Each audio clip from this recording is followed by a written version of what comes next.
السلام علیکم ورحمۃ اللہ وبرکاتہ دوستوں، آج یکم اپریل ہے اور ایک ایسا دن ہے کہ جس دن لوگ مذاق کے نام پر جھوٹ بولتے ہیں۔ اصل میں اس کی حقیقت یہ ہے کہ تاریخ ہمیں بتاتی ہے کہ یورپ میں پہلے جو نئے سال کا آغاز ہوتا تھا وہ یکم اپریل سے ہی ہوتا تھا، لیکن 16ویں صدی کے اندر تقریباً کیلنڈر تبدیل ہوا اور جو ہے نا وہ یکم جنوری سے نئے سال کا آغاز ہونے لگا۔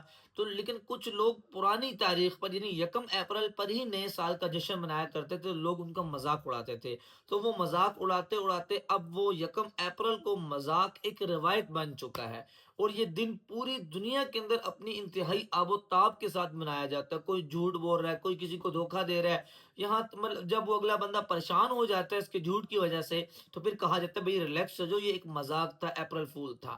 مطلب کسی کو خبر دے دی کہ تیرے بیٹے کا ایکسیڈنٹ ہو گیا، تیرا بیٹا اغوا ہو گیا، یا فلاں آدمی فوت ہو گیا، جب اگلا بندہ پریشان ہو جاتا ہے اس کے بعد کہتے ہیں بھائی ریلیکس ہو جاؤ، یہ ایک مذاق تھا، اپریل فول تھا۔ حالانکہ دیکھا جائے تو اسلام ہمیں کیا سبق دیتا ہے؟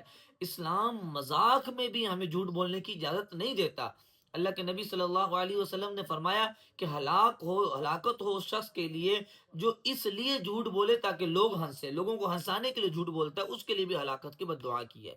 بلکہ اگر دیکھا جائے تو آپ علیہ الصلوۃ والسلام نے بشارت اور خوشخبری دی ہے، ضمانت لی ہے اس شخص کے لیے۔ فرمایا کہ میں ضامن ہوں جنت کے درمیان میں گھر لے کر دینے کا ایسے شخص کو جو مذاق میں بھی جھوٹ کو چھوڑ دے گا۔ تو یہ اپریل فول، یکم اپریل کے دن جو منایا جا رہا ہے، یہ مذاق میں جھوٹ بولا جا رہا ہے، لوگوں کو پریشان کیا جا رہا ہے، ہنسی مذاق جھوٹ میں کی جا رہی ہے، اس کی قطعاً بھی اسلام ہمیں اجازت نہیں دیتا۔ اس لیے ہمیں بطور مسلمان اس سے بچنا ہوگا، اور اس کو دوسروں کو بھی اس سے بچانا ہوگا۔ تو اس کے لیے ہمیں زیادہ سے زیادہ اس بات کو شیئر کریں، پھیلائیں، تاکہ دوسروں کو بھی پتہ چلے کہ اسلام ہمیں اس معاملے کے اندر، اپریل فول کے اندر کیا سبق دے۔